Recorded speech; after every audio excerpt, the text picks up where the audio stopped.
Is the real estate bubble finally going to burst? To answer that question, we have to take a little bit of a step back. And welcome back to more Ryan Serhant, by the way. Please like, please subscribe. Send it to all your friends, especially your mom and your dad, who probably watched me on Bravo over the years. You're probably too young. Anyway, 2022 was an insane year for real estate. Some real estate agencies are already seeing prices drop. This will be bad news for the economy. We are definitely seeing a deceleration in appreciation. 23% who think their home is going to decrease. That's the highest level since 2008. Things started off super hot the first half of the year. It was like 2020, 2021 never ended. The bubble was going and going, but it was never going to end. You know why? When things are great, they've never been better. When things are bad, they've never ever been worse. And at the first half of 2022, things had never been better. But then something happened. We were just going and going, and then boom!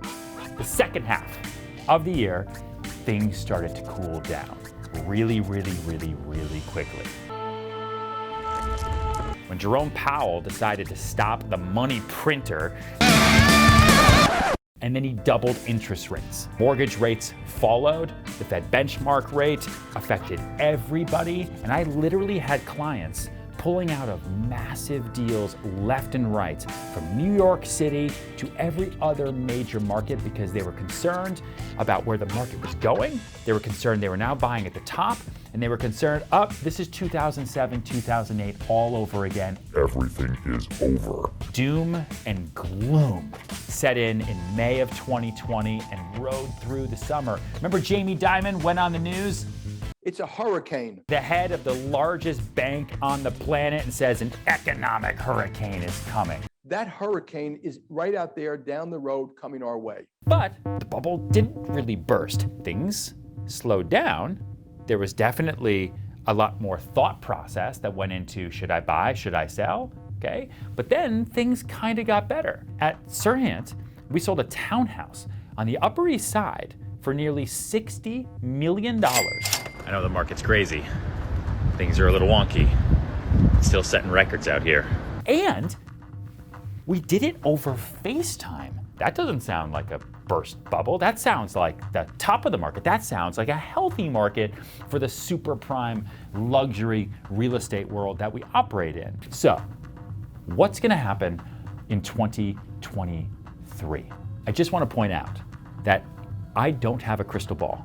And I think I am a genius, but I can't tell the future just yet. And this is all to say that some of what I talk about in this video may end up being completely off as we actually go through the year. I don't know.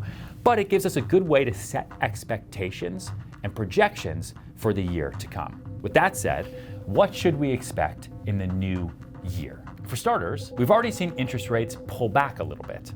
However, most economists are currently predicting that we may actually see interest rates continue to climb back up as a response to inflation. So what we might be feeling right now, where things are kind of okay, sure, there's lots of layoffs in the tech sector, sure, if you turn on the news, it's still doom and gloom, but we might just be in the eye of the hurricane.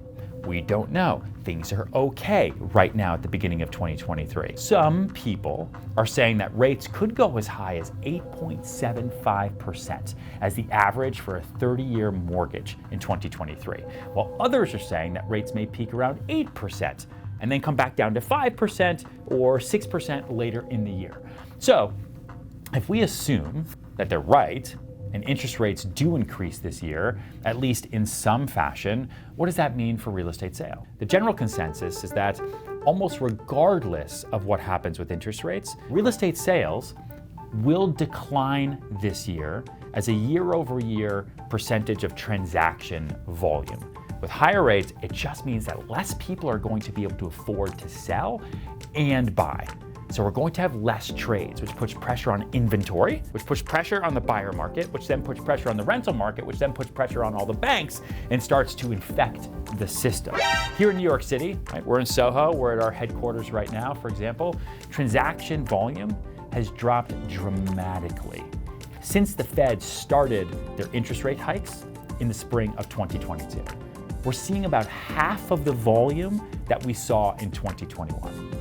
But it's important to also note that 2021 was completely insane. It was the craziest year ever where people were buying literally everything. I sold a house for $133 million in 12 hours. 2021 helped propel that type of deal and that type of deal volume.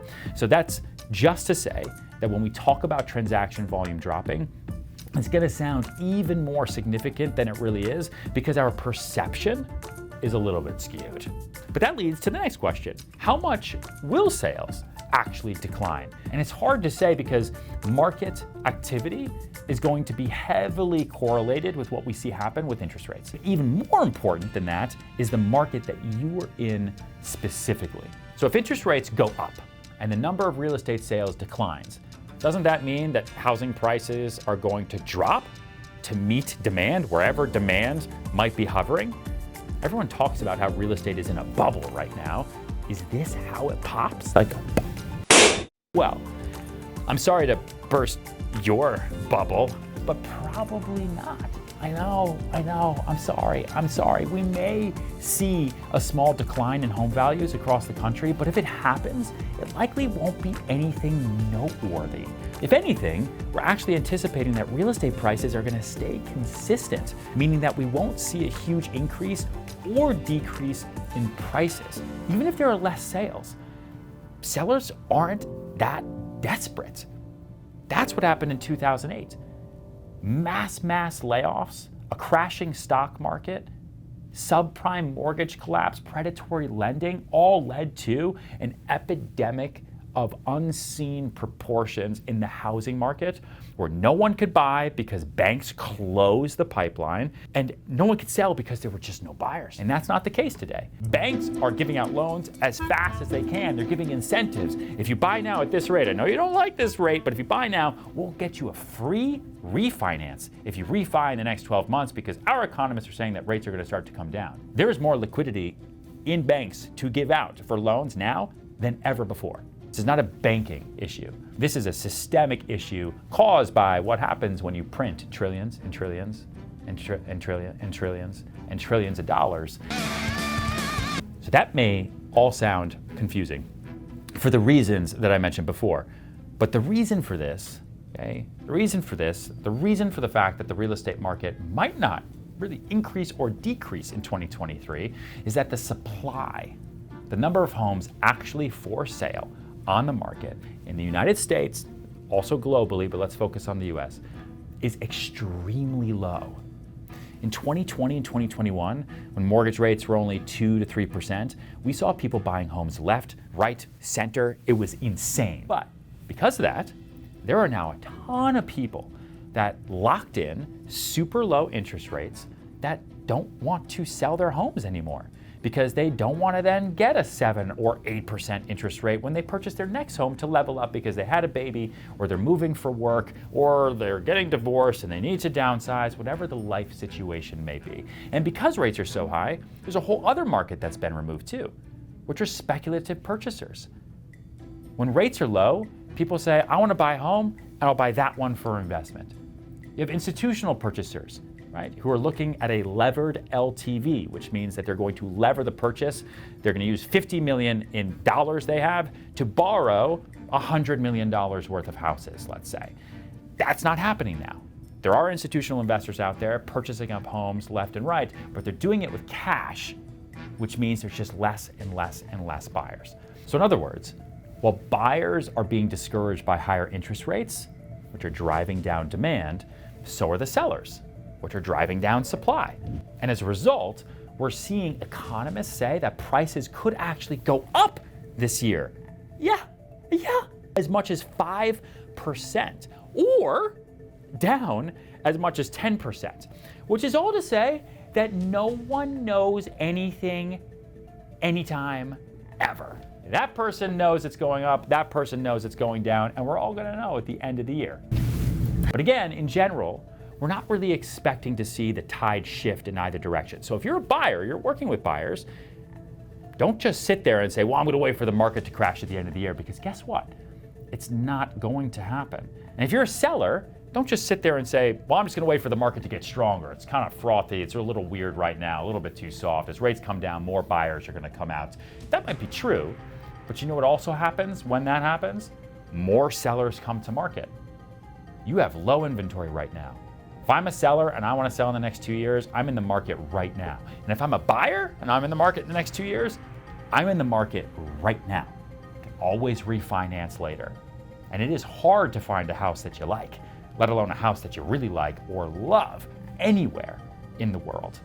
So do it when there's a little bit of negotiation room right now, which is what you have. So if you're a real estate agent like me, a lot of this can sound a little scary, right? Because it's hard to project your career into an unknown market where one person says everything's gonna be fine, another person says it's gonna be great, and another person says we're all gonna die. And fewer people are gonna be buying and selling homes, which ultimately means that as agents, we're gonna have a much harder time making a living. For now, we only make money when a home is successfully sold in this business. But there's a good alternative. It's not as sexy, and it may not be as much fun, but this is a really, really great time to look at the rental market. Regardless of what happens with home prices, interest rates, sales, and all of that stuff, people still need places to live, which means that we're probably going to see an increase in demand again this year for rentals across the nation. Actually, in January 2021, the average one bedroom in Manhattan cost just $2,500. You know what it is today? $4,000. Yep. Now in this instance, it's a mix of the effects of COVID and low interest rates driving people to purchase. But the point is that we're only seeing demand increase for rental units. And rent prices across the country may go up another 6%. So as agents, if you're watching this, or if you're not an agent, forward it to your agent. Talking to rental clients and taking on those rental clients is a great way to recession-proof our businesses.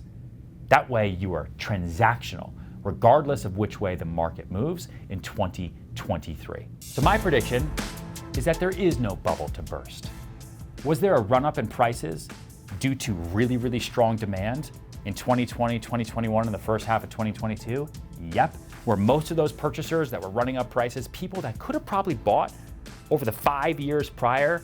Yep. Did most people after 2008 have PTSD from owning real estate? Yep. And did all that change when everyone got locked inside their house? Yep. This isn't a systemic bubble.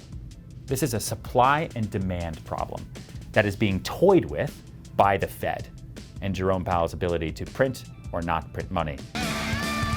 So if you're in the market, 2023 is gonna be okay. If you're in the real estate business, 2023 is gonna be okay. I don't think it's gonna be amazing, but I don't think it's gonna be devastating. I think it's gonna be a balancing. We led into COVID, things went totally crazy, and now 2023 is a leveling across all industries and all markets. So keep your pants on. Everything's gonna be okay. Stay positive, look forward, and find opportunities everywhere they lie because they're out there, everywhere. And thank you so much for watching more Ryan Serhant. Make sure to like, make sure to subscribe, send this to all your friends, especially your grandparents. I want more grandparents to follow me. And if they don't have an iPad or a phone that has YouTube, would you be a good grandkid and help them out?